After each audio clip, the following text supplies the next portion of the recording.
Time to see what the wizards are up to.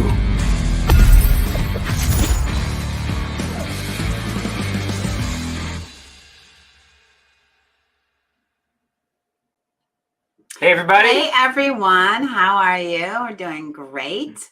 And we have some guests. Yes, today. We have awesome guests today. Super awesome guests. Super awesome guests from Super Awesome Games. Danny and Ben, designers of the Ruin of Thandar series. Ruin of Thandar, The Lost Village, and Watery Graves. And two more yet to be named sets are going to be our guests today. So if you have any questions about the Ruin of Thandar campaign series or Watery Graves, you can ask in the comments, and we'll be talking to them about the campaign, showing off a couple pieces of art. It'll be a good time. Yeah, we have a few things we're going to cover really quickly, and then we're going to hand off to Danny and Ben. They're way more entertaining than we are. No pressure, guys. They're in the back room right now waiting. So we'll be quick with these things. So I just wanted to remind people that there is a giveaway on Gleam for Heroes Dungeons. I'll post the link in the comments here if you haven't checked it out.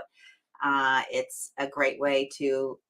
I know many of the people that follow us on the stream are backers, but to get even an extra set if you were to win it for your friends.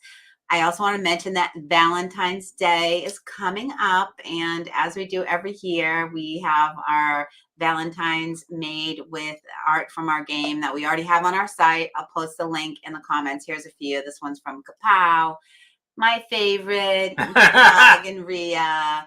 And this one I think is really funny. I'd never scrap you.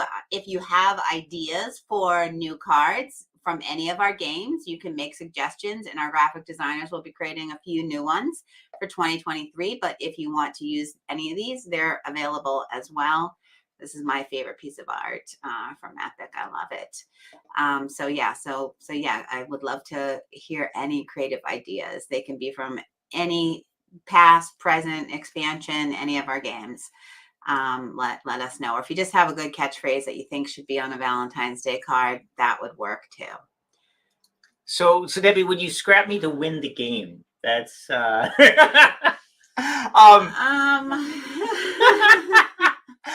think you. That's more yours. Wait till after playing a game with you yesterday. I know how you play. Oh man. The Heroes Kickstarter is doing phenomenally well. This is our best Hero Realms Kickstarter ever already. And we've got over a week left in the Kickstarter. We've unlocked 32 stretch goals. We've got over 40 promo cards. I think 45 promo cards currently unlocked, and we've got a bunch more built, just like we did with the Star Realms Rise of Empire Kickstarter. We designed basically a full set of cards as promos, and did the art ahead of time, etc. So we'd be prepared for the Kickstarter. Frankly, I thought we made enough promo cards for the next couple Hero Realms Kickstarters, but you guys are blowing the doors off. So fantastic. We're unlocking stretch goals left and right, and so like about a week left in the Kickstarter. It ends Thursday next week. So if you haven't backed, or it's a good time to tell your friends about it, because you don't want to miss out on all the extended it cool long stuff. enough to impede on my Valentine's Day. Possibly. We do have a date though. Yeah. So I will not be answering comments on the evening of Valentine's Day. Yeah. So I want to thank all the people who have backed. Just phenomenal level of support. And of course, there's just so much cool content in the Kickstarter, including Watery Graves being in the Kickstarter, and it's an add-on in the Kickstarter.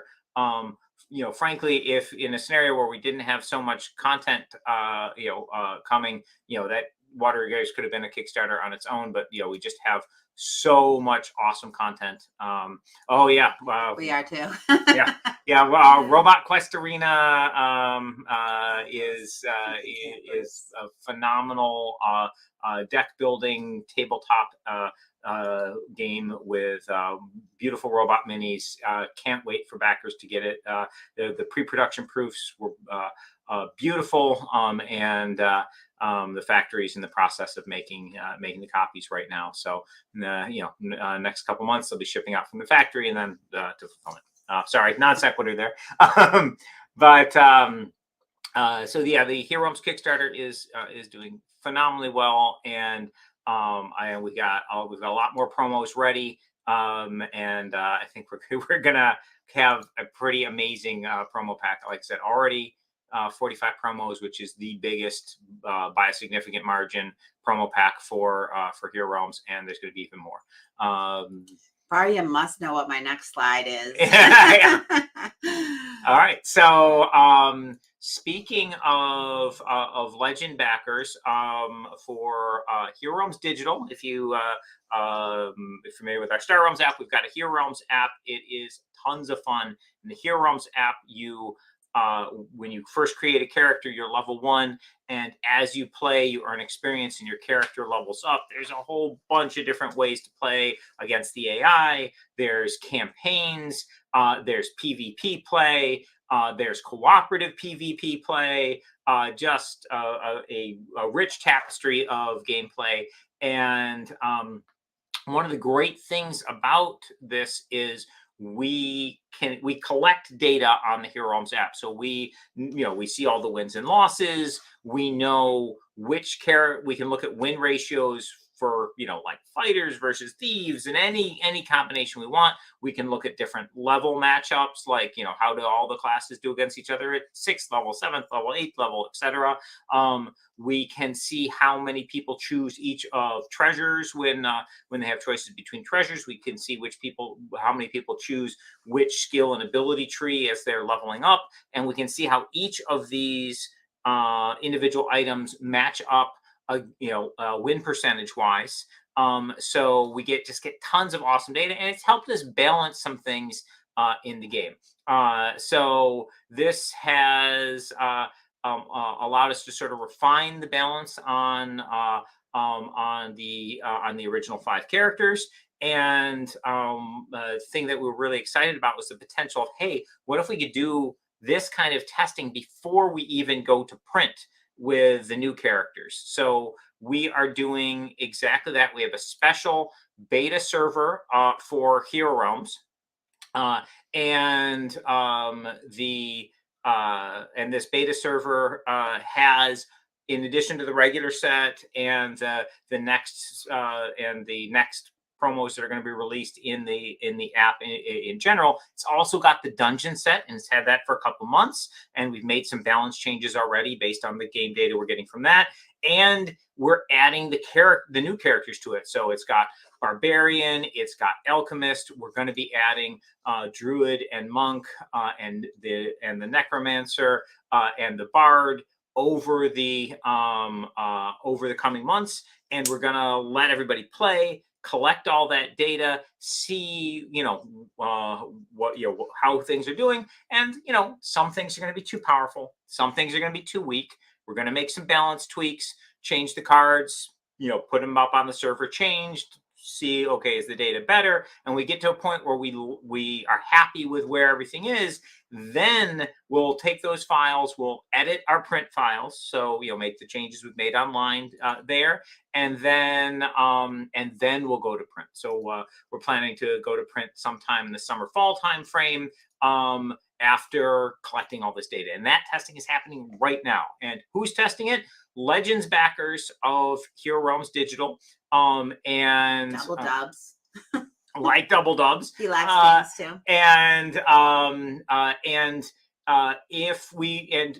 Legends backers is is a Kickstarter exclusive. Legends backers get all kinds of cool benefits. They get alternate art, avatars, They get alternate art gold, and match each of the class and gender choices when creating your character. They will get every set that comes out in the app for the life of the app, basically forever. As we create new content, they just get it. There's gems in the app that you'll be able to use for things like cosmetics, buying extra save slots, entering tournaments, all that sort of thing. They get unlimited gems. So basically, it's a super account for Hero Realms Digital. And also, they're invited to things like this test server. So the Hero Realms, so we've opened up during this Kickstarter as a special promotion. We've opened up the ability to back at the legend level. So that is on our Shopify store. There's a link to it on the Kickstarter page for Dungeons, and also in an update on Hero Realms Digital, etc. And we'll post the link below. But point being, if you or a friend wants to get Legend access, this is your opportunity to do it. And then we'd love to have you join in on the testing. And if you're not into being a Legend backer or doing testing on, unbalanced, unfinished stuff, that's totally fine. But know that your physical Dungeons product is going to be better and more balanced, because it's going to have more testing than anything we've ever made, because we've opened it up to thousands of Legends backers to kick the tires on this play, and they can report stuff directly to us, like, we think this is too powerful or that's too strong or whatever. Can talk about stuff on the Discord channel. But also, even if nobody says anything, we see all the data, so we know if something's got like a 70% win percentage, we know it. We can look at that, see it, and then go in and make fixes based on it. So sorry, there was a bunch of comments that while I was monologuing. Just people saying how great it is. So don't worry, But I did have some questions. So I did post a link to the Hero Realms Digital Legend account, and I'll post the other couple of links I mentioned earlier when Danny and Ben are chatting about. I like keeping them locked in a room right now. That's very good. I know. Ben waved hello. It was. So let's see. We had a couple questions here. So we have one about Star Realms. I'll save that till after we answer these ones about Hero Realms. So will the Kickstarter promos make it into digital when Dungeons launch on digital? So yes. However, it's going to be a while. So basically, I have a master document for the digital team, and putting something into the app.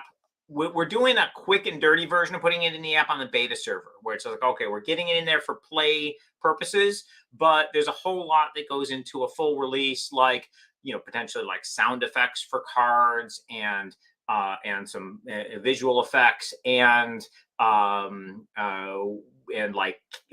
campaign content that matches up to it, etc.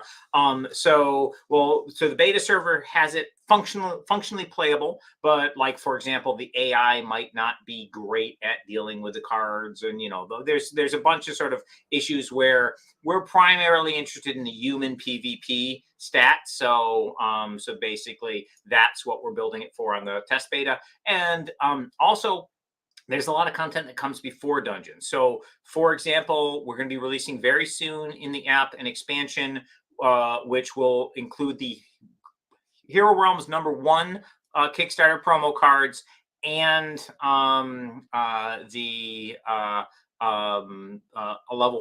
increasing the level cap to 14. So promo cards and increased level cap. And then after that, the plan is to bring in ancestries. And then after that, there's going to be an expansion with journeys packs, etc. So as you can see, there's going to be, each one of these is going to take a few months. So it's going to be a year or two before the stuff hits the main app. However, we are planning on bringing all that play content over eventually. The only thing that doesn't make it into the app is the campaign play, because we have separate campaigns in the app than we have for physical, so you can play both without spoiling the other. You really like keeping these guys tortured waiting to talk. All right, yeah, we can move on. All right. And then is there any chance that like for the stretch goals for the promo cards that we'll see the mechanics of any of the stretch goals? During the campaign. If possible, we may post some of them. And of course, those are going to be going into the ones that get unlocked are going to be going into the app as well to test. We love you too. Really. Thanks for joining. Thanks for everyone that said hello as well. I love the picture too. So let's see. What's up with tournaments and IAPs? Maybe you know what IAP means. In-app purchases. Okay. Basically being worked on. There will be in this next release. We're planning on having a few in-app purchases. I believe extra save slots are coming with this upcoming release for Hero Realms. Tournaments are in the works as well. So my guess would be fall time frame for adding tournaments to the app, but they're coming. Tournaments are something that are for sort of the more hardcore players. So we want to make sure we're building up the player base in general first. And, so things like, adding more things you can do with your characters, adding the offline campaign play, all those sorts of things is super important as well to grow that player base. So when we do start rolling out tournaments, we have enough players to fill them. So, but yes, we are planning on getting those tournaments in there, and in-app purchases will be coming. There'll be, practical ones like extra save slots, the ability to train your character to let's say you decided, you know what, I don't like this skill the way I did my skill tree, but I don't feel like doing a prestige looping through again. I just want to have my max level character, with a different set of skills. There'll be some amount of gems that you can pay to retrain your character and redo your skills. Getting access to different treasure cards so you can swap between them. Those sorts of things will be, available as in-app purchases. And of course, Legends backers will have infinite gems to goof around with that stuff. Okay, my shifty eyes were not saying that tournaments are not coming in the fall timeframe. It was just let's keep the answers. Two guest speakers that I know from experience also love to talk a lot when asked a question. All right. So sorry. That was not, just to set the record straight, Rain Games. Did someone say prestige? Oh yeah, you've intrigued Bar, yeah, but let's not go into more detail on that. Okay, ask on the Discord channel. Prestiging is cool. So let's see. There was there was a question here about a missed sleeve bundle. As I commented on the Kickstarter, I missed a sleeve bundle for us who own everything in the past and are getting all the new cards. So we have an all-in sleeve bundle that we've added. So if you got everything, you can get that, and you'll have sleeves for everything. And we've got an adventure tier sleeve bundle if you're getting the adventure tier, which is kind of most of the new stuff.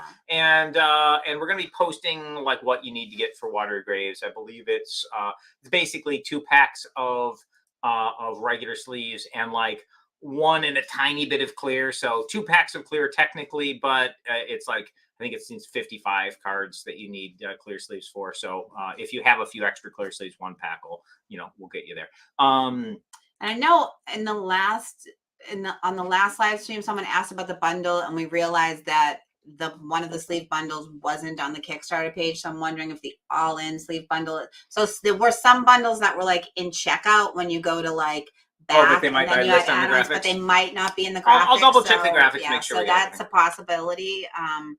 So yeah, there was another. Well, let's go to Danny and Ben. All right. Well, just okay. Let's go to Danny and Ben, and we can come back to any of these other questions at the end. There was one question about someone who asked about Star Realms Rise of Empire Wave 4 news. So with the Prince, I think what you're asking about here is you've probably done a late backer and you want to do your pledge manager, so we can refresh that and bring those late backers over to do the pledge manager if you haven't done that. I'm not sure if that's what you're asking about, but and real quick on Rise of Empire, we recently posted the rule book to the to the Kickstarter. We're doing like final prep on getting the files, getting all the files ready to push over to the printer. So we're in that sort of final stage of file prep. All right. There's Danny and Ben. Hey guys, sorry about the long imprisonment in. You guys have a lot of stuff that you're doing. A lot of stuff. Holy moly! They're trying to confuse us with these names switched here. So that. Yeah. Ben and Danny are swapped from what their names are on here. So Ben and Danny are super awesome games, and they're an independent game design company. You guys want to talk a little bit about your company? No, boring. We know all that already. We're independent. We work with other companies and like you guys, and but we're the coolest ones. We're the coolest. Yeah. And we've also known you for like 25 years or something at this point. Like we're all very old. Danny and Ben used to shop in my game store approximately 1 million years ago. I bought my first Magic cards in the Commons bin. I went with we all agreed we were going to spend $10 in the Commons bin, and that the three. How'd that work out for you? Well, still buying cards. Been on the Pro Tour for a couple. You still have some of the $10 left. That was very frugal. Yeah, $10, and then one of the I think it was the same day. We were like the two of us, and then our other college roommate were like $10 each, and then like that same day, that same moment, he just was like, "I'm gonna buy this also," and it was like a pack. He always does. He just kind of went for it, and then we're like, "I guess we have to keep up with him." Yeah. So and that was it. That's Magic, and then and now we Hero Realms. when you switch this over, we're like intently playing the Hero Realms campaign. Yeah. When on the app, we're like, well, we're live. I think it's cheating. So yeah, we make games or parts of games, or I'll name some. Sure. We work on we work on the Legendary Encounters series with Upper Deck, which is also where we used to work years ago as employees. That's like the Aliens movie, Predator, X-Files. There's a James Bond version now. There's a Matrix one coming out. Matrix coming out soon. Ooh. You want to name some of the other ones? No, it's just me. I have to. There is no spoon. Okay. There's the Versus System 2 PCG, which is so we do a lot of co-op and PvE games. Like the Legendary games are mostly. Oh yeah, here's one. This is the new set. It's nice. Mutant set. That's awesome. And that's more head-to-head PvP. There's and it cuts across all kinds of IPs like Marvel Comics, and then like movie, like there's a Mortal Kombat set coming out. There's and some crazy ones that we can't talk about, but that we're working on today. So, so it must be fun working with the big IPs. Yeah, it's pretty fun. It's pretty fun, especially when they mix together. Like when you're smashing like Buffy the Vampire Slayer against like Scully and Mulder from X-Files, or Mulder and Thanos always seemed like a good pair. Yeah, that's a fair matchup, I think. Yeah. And then we do a ton of campaign stuff. So we do with Wise Wizard, we do like the Hero Realms campaign, the Star Realms campaign in that app, and so that kind of stuff. But today it's about Watery Graves. Watery Graves. Oh, Watery Graves magically appears next to you. Oh, good time. That was lucky. So should we just talk about the story, the product? Yes. Yeah. So basically, Watery Graves, obviously, this has been in the works for quite a while. And I don't know if people know how much goes into the creation of the Ruin of Thandar campaigns. There is so much ability to play as different in different ways, like basically like entirely different bosses and encounters depending on what you did and did previously, and just so many different so many different ways you can advance the story, which is so like the replayability is just absolutely through the roof. But that means the design time is kind of long. Yeah. So for people who are familiar with the first two, this is the third adventure, and you keep putting out classes. So. Yeah, you keep making it goes wider and taller, right? Yeah. So and then ancestries, right? There's another multiplier. Yeah. So yeah, for people who are familiar or unfamiliar, I guess this is the third part of the Ruin of Thandar story, which is going to ultimately be 5 parts. What were the first 2? The first one was the Ruin of Thandar, and you're and then you sort of stop a threat, and there's like a demon and all this stuff. No spoilers. Then, I'm sorry? I said no spoilers. I was joking. Yeah, no spoilers. Yeah, that one's been Or then, you lose, you get killed, or you just get murdered. The demon takes over the city and destroys everything. And then the second one is called the Lost Village, and that one you're sort of investigating. The players are investigating what happened to this village, and turns out, I won't spoil the It's actually totally fine. It's like a benevolent person. Yeah, they were just in the forest, taking on vacation. Yeah, it's a very short campaign. It's just they're just around. You just have to go find them. But yeah, so speaking of, so basically the governor, the Lord Governor of Thandar, which is the main giant city that most of Hero Realms takes place at. He's like the bad guy in the second one is this evil kind of elf guy, and then the Lord Governor sends you guys to the Elf Kingdom, but you got to go by boat to get there, which then allows basically we get to have water adventures is what it boils down to. And speaking to your point about going wide and replay value and whatnot, we for those who have played the first 2 adventures, there you might be like encounter 2. Do you want to fight? You get sort of to pick this boss or that boss. There's 4 different demons at the end. In the second one, there's we put masters. There's one fight where there's 5 different masters, and each player kind of has to deal with one. But we went nuts with Watery Graves. We basically said, you know what, these do take a long time, so we want to have like way more replay value than we did in the first 2 adventures. So for example, we get paid by the hour too, so right. It was a tactical, So Watery Graves has 3 encounters. We're only going to really talk about the first one today because we don't want to spoil the second and third one. But you won't make it out of the first one anyway. Yeah. So. But the basically we said, okay, we're gonna have a water adventure. What kind of fun watery aquatic kind of stuff are we gonna have? And we basically settled on pirates and the sea monster, and then some other stuff, which are some of it is small detail, some of it is we're not gonna sort of talk about what happens in the middle of the story, but it's not good for the players. But Watery Graves is there's a hint in the title. Yeah, it's not just Watery Graves because you might die in the water. It's so and then there's some undead pictures on the box. So But yeah, so the first encounter is you're fighting against some pirates, and so but in terms of combinations, in terms of replay value, we basically said, all right, we're going to let the players have a ship, and what the ship is sort of an oversized card that sits in the middle of the board, and the idea is you're all on this ship as you're sort of traveling through the encounters, and but we said we're not. It has like a health value, kind of a hull value, which is basically there's bad guy minions and master effects and hazards that can damage the ship. If the ship gets reduced to 0, everybody loses. So you have to sort of keep the ship alive while also keeping the players alive.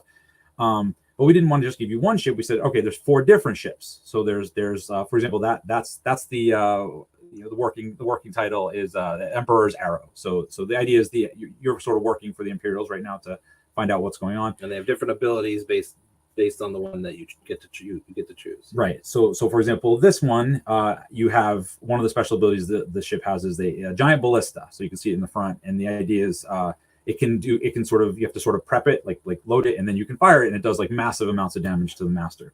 Yeah. The other ship, if you go back one to the pretty looking one, that's the Emperor's Grace, and the idea behind this one is just a luxury cruise liner. Yeah, no weapons, but it has really nice beds. Yeah, you guys are going to get a good night's sleep. So this one, the special ability gives you some cards that are basically shuffled into the player's decks that give them health and card draw. So just basically you're in a better position. The ship itself isn't going to do any fighting, but you're in a better position to fight the bad guys. So there's 4 different ships, and you take your ship with you throughout all 3 encounters. But then in the first encounter, you're attacked by pirates. Like, oh my goodness, pirates. And the pirate ship is. How did we come up with that? Just because we like pirates. I think it was pirates. It's never been done before. We definitely didn't talk with pirate accents at any point during this. So that I skipped this part. So in addition to the ship that the players have, they also get crew members. When crew members are specific special champions that get shuffled into the market and can be purchased just like any other champion. They have an all hands on deck mechanic, which is basically whenever you play, when you just draw a card. so they don't really cost you a slot in your deck. And then they give you some benefit that often ties into what the different ship abilities are, which I don't know if you talked about the ship abilities, but well, a little bit. This guy just said he thought they'd be one of each faction. There's sort of are. There's so the Thandar factions are sort of on. This is zoomed way out about just hero realms in general, but the Thandar factions are not quite equal in terms of their size and the meaning behind them. So the Empire kind of runs Thandar. Thandar is this like port city where like people, the races from the species from the wildlands, like elves and orcs and whatever, they all come together. So that's why you'll see beings of all kinds of different species. But the Imperials kind of run that city. And then the Guild and the Necros, by comparison, are much, much smaller factions in terms of volume, although, you know, they are very powerful in their own right. And the Necros are pretty loud. They're very loud. Yeah, they're because they're this evil cult, or not evil. They wouldn't say they're evil. They're not big on navies, however. Right. Yeah. So the idea is you're taking the ship with but your. They're like cats. They do not want to go in the water. Right. So you're taking your ship, and it will have your champions and essentially the characters you acquire during the game, and that's your sort of entourage, and they can be from the different factions. But the ships are all they start with the Empire is supplying them for you, and as you're journeying to the wildlands where the elves are, one of the elf kingdoms is located. So you get attacked by pirates, and the pirate ship is the master card, and there's 4 different pirates. So just like you have 4 different ships, there's 4 different pirate ships, and there's one that's there's one that's like demonic theme. There's one that's like got lots of cannons. There's one that's got I guess we could show some of these images, although I forgot to talk about it. So yeah, that's the ramming ship. That's the idea is it can sort of it goes after your ship. It can punch into the it. master ship. Yeah, so that's the image that's found on the master card. And each of the 4 ships has different abilities. They're focused on different things. Like, for example, there's a ship that has lots of cannons. It's going to like blast your ship. The demonic ship has more insidious effects, like it can sort of go after the players and mess with your hands and that kind of stuff. And to go with the 4 ships, and this is where we talk about sort of the combinations that Rob was talking about. There's also 4 different pirate captains, and now these are not masters; these are special minions. That's the dwarf pirate captain. They stay in play the whole time next to the ship, and then they have a special ability. You know how you flip a card to from the master deck to see which of the master's abilities get triggered. The pirate captain also has an ability when a certain color is flipped, and then it has a dramatic effect. Double trouble. Also, you can't. They don't get killed. They don't get sort of stunned and then shuffled away. Put in the discard pile like regular minions. When you stun one of the captains, they just turn face down until a certain color is flipped from the master. Then they recover and they start doing their bad stuff again. So you have to destroy the ship to win the encounter, but you can't let the captain stay face up, or it will not go well. Right, and then each one, of course, has different. This is the elf captain. She's I don't want to say evil again, but she's not allied with the elven kingdoms where you're headed. And rogue. She's a rogue. She wants to take your stuff. She's gonna mess with your hand. There's a demon captain who wants your souls. There's and then there's the dwarf captain who just wants to blow you up because the dwarves want to have the only ships on the sea. At least that dwarf does. So thematically, each of the captains is kind of linked to one of the ships, but it's mechanically we set it up so you can mix and match. So there's actually 16 combinations of bad guys to fight, as well as another, multiply that by 4 for the player ships. And that's before we get into things like the first encounter. That's just encounter once. And like Bob was saying, a lot of replays. So I can see why this took you a while. Yeah. But the replayability is going to be absolutely through the roof on this because, as you said, there are so many different ways to play. So you can play through it once and just have a whole bunch of cool like decision points and such.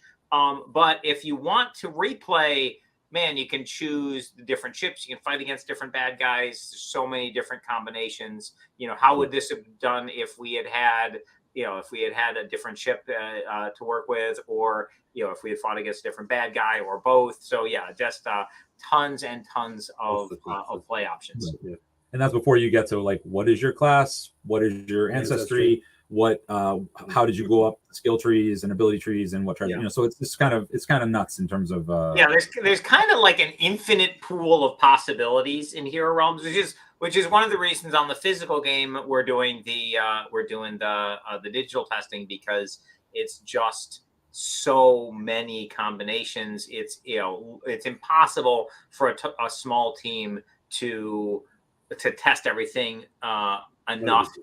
So bringing in hundreds or thousands of people, kicking the tires is wildly useful for that. And obviously we don't have that luxury with Kids don't have tires, Rob. I don't know about that. I don't know. Yeah, we only showed 2 of them. The other two are dry. One is an amphibious. Yeah. Well, I love the art. I volunteer to be that evil rogue elf pirate captain at convention. Nice. There's gonna be some fun cosplay happening. Oh yeah, and that last image we forgot we didn't really talk about, but it's just a minion. It's not not a major card, but that's a vampire. So just for those of you at the vampire, one word, really good at sort of boarding actions, but only at he leaped all the way from that other ship there. Yeah, this maybe he can fly. He's flying, yeah. But I believe you're mispronouncing it. It's a vampire TM. Vampire TM. But he only comes out at night. So like during the day he's kind of under the decks. It's not not a particularly useful crew member for day ops. No. Yeah. I love it. Really good at night. And then we have other we had hazards in the previous two adventures. The hazards here are all water themed, and they all sort of function the same way. Basically, we added some more stuff, so we had to simplify some other stuff because that's at some point it's just too many things. In fact, that's where we started, and that was a while before we pulled back. This is the streamlined tight version. Yeah. So and then so your ships, for example, they have different abilities, and each turn you get to sort of flip 2 cards from the market which have colors, and then that determines kind of which abilities you can choose from. So it could be your load the ballista or fire it. If it's already loaded, one of them is called maneuvering, and that lets you sort of avoid hazards that there's like a whirlpool and there's like a choppy seas and stuff, and some hazards you have to like maneuver twice to get through, and some you can just. What if you get the same color though? Then you get a bonus. Then you get a bonus when you get the same color. So you don't get a choice. You get to do it twice. Yep. Basically, each turn your ship action you get one of the 4 abilities. You either get to choose one of 2 that you flipped, or multiple. Some of the crew members let you flip extra cards, or if you flip the same color twice, you get that action twice. So, for example, you could load and fire the ballista in one turn. That kind of stuff. So that's the main good guy mechanic. The ballista is very fun. The ballista, yeah, ballista is fun. I just always want to be the ballista, but. At the expense of winning, I often will be like, "Let's load and fire the ballista." Yeah, I would scrap you if I if I could win. I'll would scrap Rob. I'll never scrap you. Yeah, and then we have we're not going to go into the details of the second or third encounters. Want to save that, but it's the same kind of combinations. It's there's sort of there's 3 different masters in the second encounter, and then 3 different power sources, so to speak. And then in the second encounter, it doesn't just affect what the sort of the main guys do, but it also affects what minions you're going to be facing. I can't wait for people to see the third one, especially. I mean, the second one's great, really fun too, but the third's the best one. Amazing. Yeah. And the art's unbelievable. So, and one of the great things is the art in Hero Realms. They're like such fantastic stuff, and obviously getting that level of art in that kind of quantity that we do for these sets, it takes a lot of time, takes a lot of money, and honestly, I don't know of any other game product at that price point that has that level of art commitment. Because like the Watery Graves set, it's a little box. It's like $24, but it's got like a whole TCG set worth of art. At least and at really, really high level stuff, just beautiful art, and it's all human art. There's no like AI art in there. It's all like real artists around the world doing just phenomenal work on this stuff, as you can see on these images that we've been throwing up. But that is another reason for the the time that we take with each of these sets. So basically, each installment takes a while for players to get, but when you get it, just really, the highest quality stuff we could do both on the gameplay and on the on the visual side. So I'm really proud of this. Oh, sorry, you should be proud. And with this product especially, I just remember so many emails and phone calls, and Rob always just says, "Yes, let's do more. Let's make it. If this makes it great, let's do more art and make it great." So, Rob, can we add 20 more cards? Yeah. So Rob, now that we're on video, we need 20 more cards. Yeah, 20 more. So can we put it in an X set because we really got to go to print? I know we have to make the art. We'll do the art for people have been asking a lot about this, so so it's great to have you on here talking about it. And then the fourth adventure, we're just gonna have one boss per encounter, and we're only gonna have one encounter, so we're gonna get it done like 10 minutes. No. Like one piece of art. It's Cybus, the big single card boss from the base, from the original set. And so so speaking of that, people have asked a lot about what's going on with Ruin of Thandar versus the Dungeons campaign. So the Dungeon campaign is a separate story, separate campaigns. It's like if you own like D&D and you have modules for characters for level 1 to 6 or whatever, this would be like a completely different campaign for low level players. So they aren't play one and then play the other. They're two separate stories for different adventure groups. However, you'll be able to take the characters from the new dungeon set. If you get, like, for example, the Druid with the Druid's Adventure deck, you will be able to take the Druid through the Ruin of Thandar campaign, and we'll have instructions on, when the Ruin of Thandar campaign says, to grab treasures and such, we'll have like little numbers on the treasures and indicate, in this encounter, you're going to use these treasures, in that encounter, you're going to use those. And then when in the future, when we do campaign stuff, we'll be referencing those number things in the campaign stuff to make it compatible for more classes. But we'll have stuff online and in the adventure decks to explain how to use these new characters through the Ruin of Thandar series, or you'll be able to take the original characters through the dungeon encounter series. So the dungeon campaign, it goes pretty deep, but it's much less wide. So basically, in that one, we've got 12 encounters, and each one has like an envelope and stuff. And there are some decisions you make that will affect things, but encounter 4 is always encounter 4, same bad guys, etc. So we were able to do like 12 encounters in one box set, but the replayability will be much lower than in the Ruin of Thandar stuff. So basically, the goal of that one is to give people that campaign gameplay experience and give them the ability to go through a whole bunch of encounters.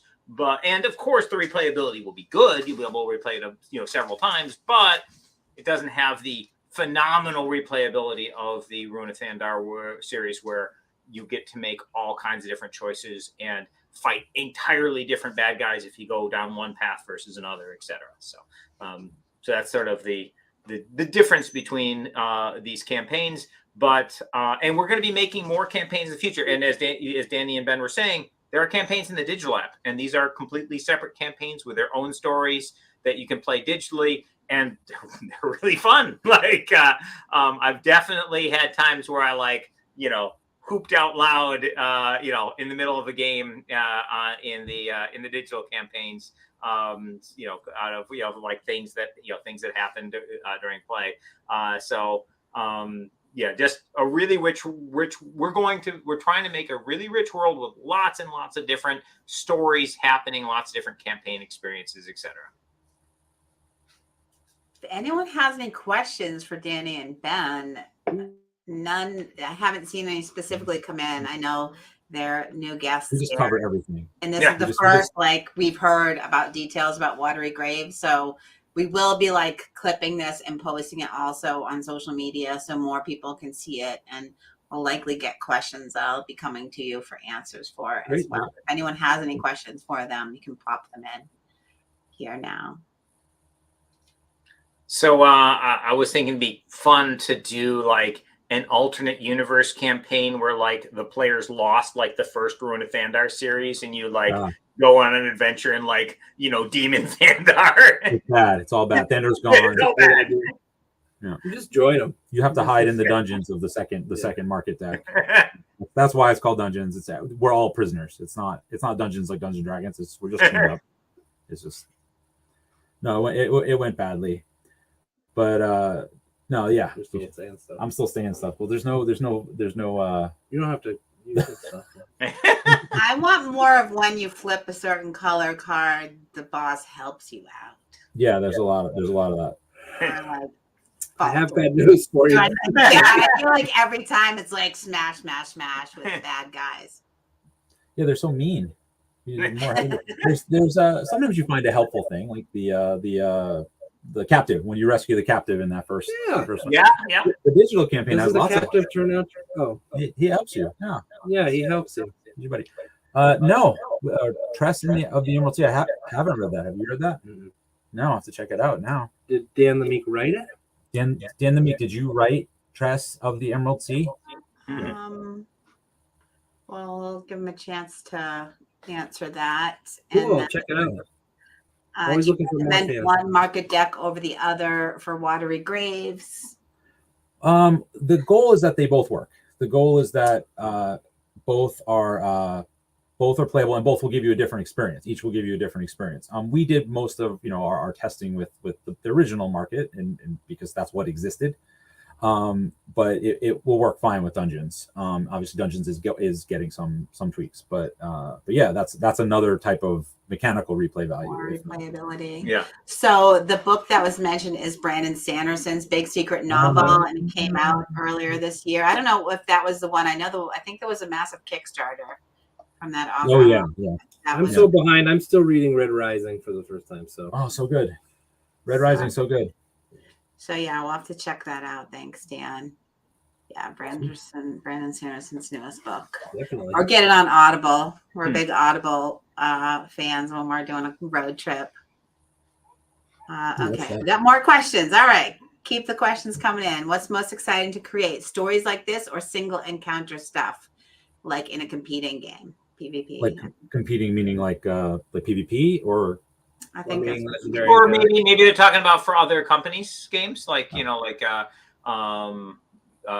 so basically, I guess take the single encounter versus big stories, which is more fun to work on.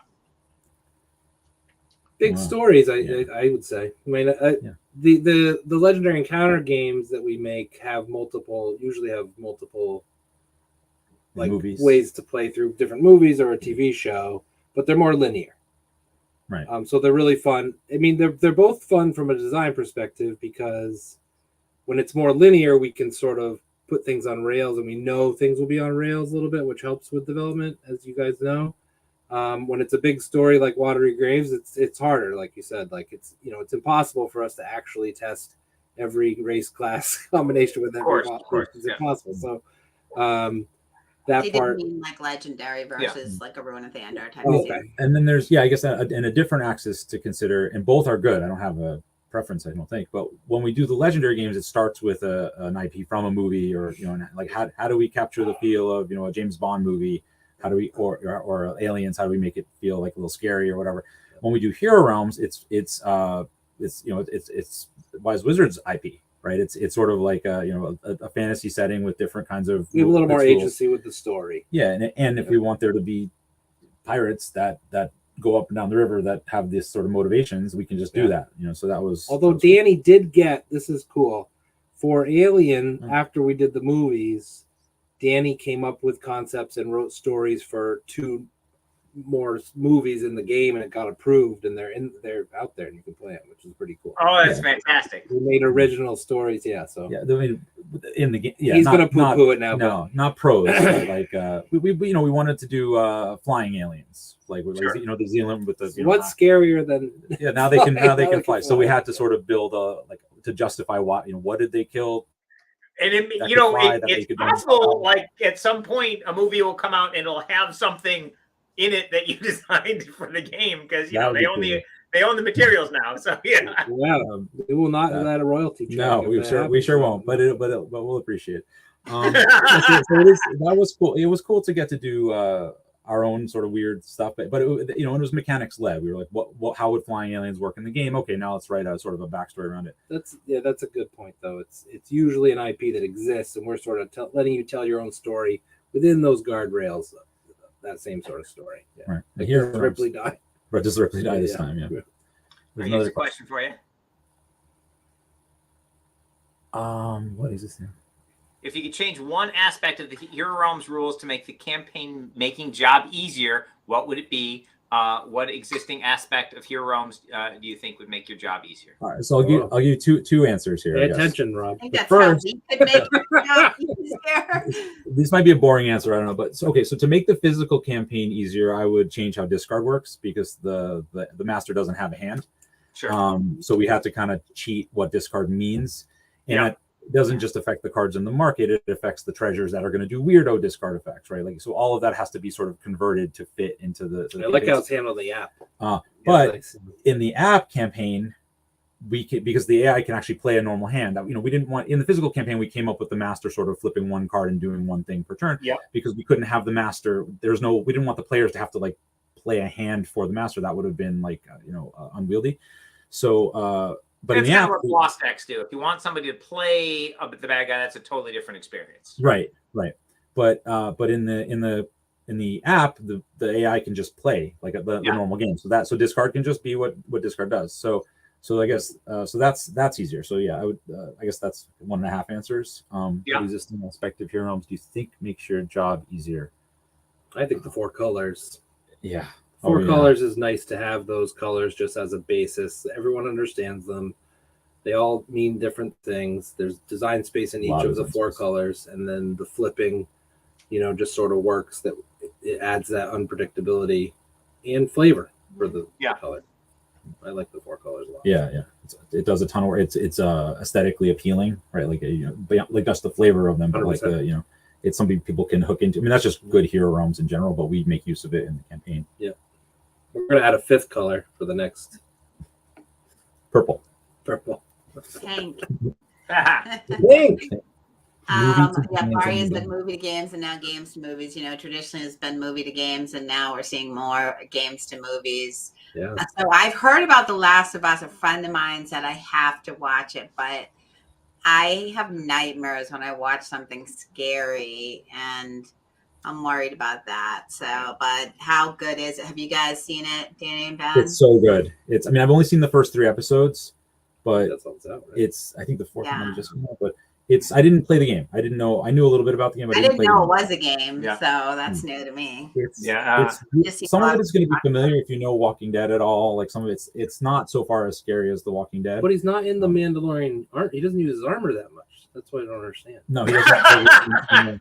But he does. He does. I feel turn like he his could hell kill red. the zombies real easily with the bird. Maybe it's still with what's it? Armor. What did the Jawas like took it and sold it for a while? Yeah. Yeah. So we definitely are gonna be watching The Last of Us, but we're trying to decide is there how to best handle the Debbie Fear factor that show. I have to leave all the lights on then when I go to sleep. It's a lot more dread, I would say, than fear. Like there's not a lot of boom. I've watched The Walking Dead. So it's not as scary as Walking Dead.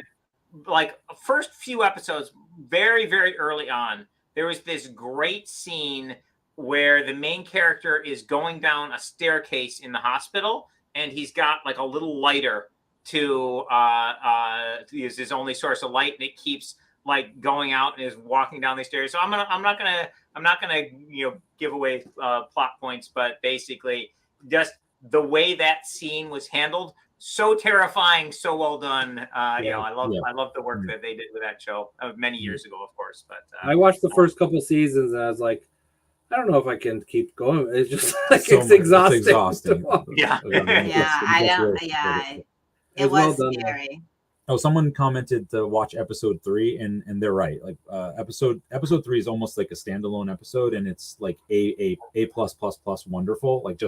even if you have no other context. Like it's No, we it's could just skip to it's just that. super good. One episode. I want Let's to get to the see. favorite movie, book, Yeah, or show. what's your favorite movie, book, or show involving pirates or sea adventures? My favorite are the Patrick O'Brien books, which are the Captain Jack Aubrey books, and Master and Commander, Yes, which is yeah. the movie that got made, I don't know, 20 years ago now. I think is an excellent adaptation of sort of two books. But those books are wonderful, and that movie, I think, is underrated. It was nominated for an Oscar, but did not win. Yeah, it was good. And I like everything's different these days, but like Jack Sparrow and the they just kind of went for it in those movies. They're silly, but like the giant big set pieces of like ship battles and stuff are just, they're just fun. So Yeah. There's a similar tone, I think, like a lighthearted but action packed kind of stuff. Yeah. What about you guys? What do you like for pirates and sea adventures? Like, what was that? I think it was an HBO series we watched. Oh, It was yeah, so good. the, It's more like dark and like Black Sails? Black yeah, Sails. I liked That was a fun. lot. Yeah. Some of it was a little disturbing, but yes, I enjoyed that series. So I don't know if we want to answer that one. Sure. So someone Martin asked about which is more pressure to recapture a known story. So I mean, I keep sort of answering in a different way, but I feel like with it's one is easier to do than the other in terms of like it gives you a starting point. Like when it's a known story, that's like a launch pad. We're just like, oh, okay, like players already will be familiar with this content. If they bought an Aliens game or a James Bond game, they probably know James Bond or maybe even the specific movie. So that's doing some flavor work for us. And one of our Counterpoint. Okay. You also have fans of that thing, and if you don't please those fans, it can be harder. Yeah, they might see it a certain way. I think this was 10 years ago, but I said the wrong name of a character, and we were demoing, and I said like Didn't let the bit get to you. I said like you brought it up like a week ago. I said Yesterday. it was in Aliens, and we were demoing, and I think I said Drake instead of like Frost, right? Yeah. And like, and I guess somebody was like complaining, like the designer doesn't even know the names, and I was like, I didn't lose sleep. I lost a little bit of sleep. But yeah, there's more pressure when it's a known IP, but you have more hooks to do the work for you. Like, and then so like we have in the Aliens game, one of the big things that happens sort of early on is you flip over cards. You're like scanning and you flip over cards. They come face down, the bad guy cards, and you scan to flip them over. And then if it's a face hugger, it like goes on your character. You have a character in front of you, and then like it just kills you. Like if you don't deal with it within like a certain amount of time. So whenever you're scanning, it adds a certain amount of like, oh god, oh no, like, well, is it gonna? Okay, it's just an alien. We can shoot it with our guns. But oh god, it's a facehugger. And to Deb's point about when does the master ever help you out? Once in a while in Aliens, you flip it over and it's like a cat. Like there's a cat in the first movie that's like their cat. It's not just, once in a while, one time in that movie. I hope I flipped that. Listen, I would be happy to put a cat in every one, but that's not in the story. Right. You find Newt. I don't know if you remember Newt's the little girl from the second Alien. You find Newt, and then she goes in your deck and helps you out, right? So once in a while you get that breath of like you were mentioning, Rob, about like you got excited sometimes in the campaign when an unexpected thing works or happens or whatever, or more likely we just cheat and throw extra bad guys at you on like turn 8 and you're like, oh god. It sounds like a diplomatic answer or like a cop out, I guess, but they're both really fun to design. But like something like Hero Realms, with like it's not a blank page because there's existing lore, but Rob and Darwin and Debbie, like we sort of pitch. They are like, that sounds good, go for it, so they let us sort of have a lot of leeway in making the story, which is super fun for us because like we like telling stories too. Like I always wished I could be a writer, so write cards. I write Valentine's Day cards. Well, and in Hero Realms, like we make like those hooks I was talking about, like we just kind of make them ourselves by picking a trope that is well known, like pirates or like sea monster or zombies or whatever. It's on the box. There's a picture of one of the things on the box. We've shown some of the undead art previously, so yes. Yeah. So like once you have a trope, like because Hero Realms has some unique stuff to it in the lore, but also it's trying to be very universal, right? You guys know like what there's expectations. When it's a barbarian, he's going to go into a berserker rage, right? Oh, and then mechanically he does, right? Or she does. So we picked the tropes like, well, what would we do on Sea Adventure, right? Like or zombies. We like in Lost Village we started mechanically, like what if they're the master could enter the player area. What would that mean mechanically? And then we worked backwards to figure out, we'll make them into animals. And then, if they're going to be animals, we'll tie that into the storyline of what's happening. Yeah, the board charges, or the bull charges, and the boar kind of goes berserk around. So we essentially we start with we'll put something in the game that should be recognizable to the player. How would this thing work? And then we make it work mechanically like that, so we can kind of create our own launchpad. So it's always really satisfying when you can have a game mechanic that feels right, like it feels to the player like, hey, this feels like the thing that could happen, like with the aliens game, when you get like an alien inside you, or like the the card goes into your deck, and then when terrifying. You draw it pops out. It's just drawing a piece of paper, but it's terrifying. When that mechanic, it's like, okay, well, this is a game mechanic. This card just getting shuffled in your deck, and when you draw it, a bad thing happens. Okay, it's a mechanic. But like when you marry it to a story element like that, and it feels like, that feels like the thing that you're trying to represent, that can be, that's just so satisfying. And like, so like, for example, like the bull in like smashing into your player area and like, just charging people and getting up in their face. It just feels right. It feels like that feels like the mechanic feels like the imp. I think the imp making you discard because it's just so annoying. But it doesn't hurt you directly. Like you're like, oh god, it's so annoying. One thing we try to do, either encounter to encounter or adventure box to adventure box, is or in the legendary games, movie to movie, is you want to throw new things at the player that they haven't seen before, that they have to adjust how they play. So for example, the very first Rune of Thandor encounter is very straightforward. We just wanted to teach you the mechanics, and he's hitting you, he's healing. And you got to go after them and just sort of defeat them.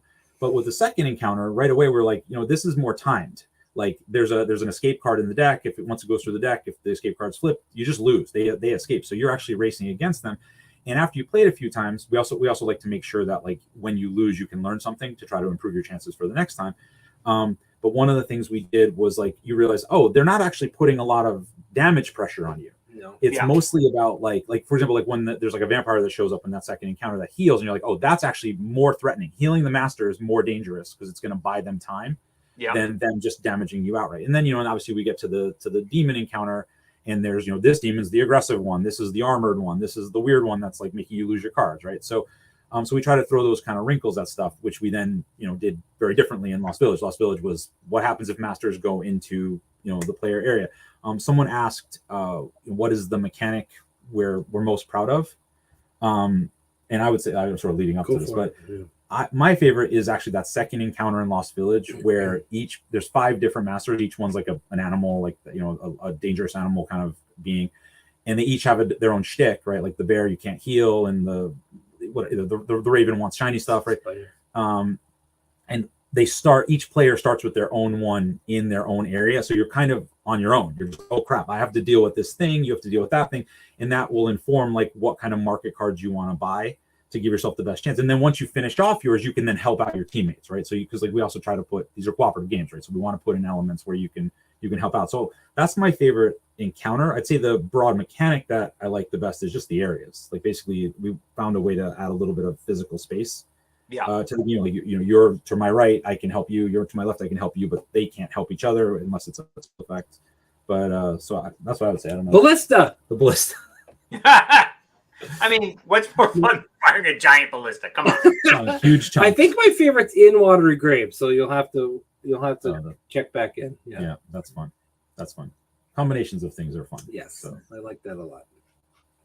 Thanks. David said that's Thank you. Great games. We also had a few comments here of what pirate movies and shows people liked. We have I agree about Pirates. First Pirates of the Caribbean movie. Mm-hmm. It's great. Music's great. Secret of Monkey Island. I'm not familiar with that, but we'll have to check that out. Lucas Arts. Yeah. And then someone also brought up in the Heroes digital campaign, there's also where if you make it to a certain point, you get some champions. Another example of where some good things can actually happen in a campaign. It's not all beating you down. Yeah. Well, sometimes we try to go. We'll make one where you just like get a hug in the first encounter, and then the second encounter you get a cupcake, Can there be some your choice of different since we sandwiches. have full leeway? I would like to play this campaign. Yeah. You ride a unicorn. Well, I think we need to sometimes do like IP for this. So sometimes we like to make it look more impossible than it, like there's a Star Realms. I won't get into the details, but there's a Star Realms fight where you kind of like you start off in a bad position. This is in one of the digital campaigns, and then if you're able to fight your way back and sort of defeat the bad guy, a bunch more bad guys show up, and you're like, what is this? This is impossible. But what the player doesn't know is they've already won the game. Once the bad guys sort of wipe them out, that then they get to go to the victory screen and you get some story elements that explain it. But it's it's basically like you screw around with the player's emotions in a way that will ultimately be rewarding for them. We could give more cupcakes. Yeah. More cupcakes. Just you're fighting a cupcake. It's like a giant. Fighting it. That's a very classic trope. You're where befriending you're it so you fighting can a then cupcake. eat it when it's not weird. You're fighting because you want to eat it. Yes. And we're gonna need another mechanic and 20 more cards. 20 more pieces of art. Yeah. Mm. We'll draw the question cupcake for card. you from Dan the Meek. When should we expect Kapow and Robot Quest campaigns and other games? Yeah, so basically campaigns and other games, a lot of that depends on the game type and like the IP. So for example, with Robot Quest, we're working with Perfect Day, who owns the IP, and we're in discussions on new content. So we may have some campaign play there. But at any rate, like that's stuff like the quick answer is I'm not sure, but it's something that we're always keeping our eye on. Because the cooperative, when you can take a game and make it cooperative and have story experiences in it, that's it's a really big add to the gameplay. Okay, so I think it was a pretty good session. Thank you for joining us. Thank you so much for joining us. Anything else you guys want to say on your way out to the players? We'll never scrap you. We'll never scrap you. We'll never scrap you. Nice. I may sacrifice you guys. It's possible. Fair, very fair. I would winning the game. When he's playing a game, there's no mercy. I would never scrap or sacrifice you unless it gave me some serious game advantage. So right, we'll take it. Or moderate game advantage. Either. Yeah, the slightest game. The slightest game advantage. 1% chance of winning.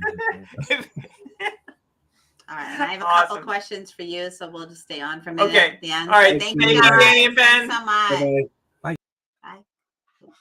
All right, so one, I can't find the comment because there's been a lot of comments here, but was for Robot Quest Arena for the additional add-on robots. Will there be a place in the box insert for those? Yeah, so basically the way it was designed, there's like and you can see this in the update. There's like a little plastic tray that holds the original 4 minis, and basically this is so to minimize any kind of damage or whatever when they're traveling overseas and shipping, etc.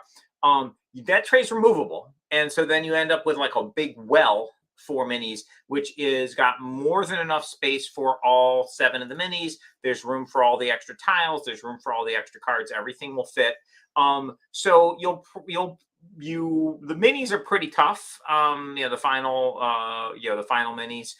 But you may want to put your own little pieces of foam or padding or something in there if you're going to be traveling around with the game a lot. But if you're just putting it on your shelf, taking it on the table, you can just take out that plastic thing, pull the 4 minis out of it, then put the 4 minis back in and take your 3 extras and throw them in there. And there's room for all 7 of those in there. And if you wanted to make it so you could travel with it, I would suggest egg crate foam. A couple pieces, one underneath and one on top, and then then you can shake it around and be fine. So yes, Robot Quest Arena. You could get everything in the Kickstarter, and you can fit it all in the box. So yeah, that is the case. Another miniatures question. Yeah. Do we have any thoughts on making miniatures for our other games, like one for each character classes, so you can be here's my character? We have another game we've mentioned in the past that we've been working on, which has minis in it. We may make at some point minis for existing games like Hero Realms or Sorcerer, etc. But we'd probably do it in combination with some game mechanics. So Sorcerer, we could just make nice minis instead of the standees, and then that could be an accessory that people could get. And with but with Hero Realms, we'd probably, if we were going to make minis, we'd probably have some mechanics that went along with it. But yeah, no immediate plans on those, but they could be cool. Sounds Obviously, cool. we've got great sculptors on the team, and and lots of wonderful artwork to work with. So. And then, any idea of the retail price for dungeons? So, I believe the retail price for dungeons is going to be $60. And basically it comes with a lot. It's got a market deck, a game board, the 4 regular starting decks, all the fire gems and everything you need to play those 4 starting decks, the 2 characters, and the adventure decks for those 2 characters, and the 12 encounter campaign. So it's like a smorgasbord of play. And we're targeting a $60 price point.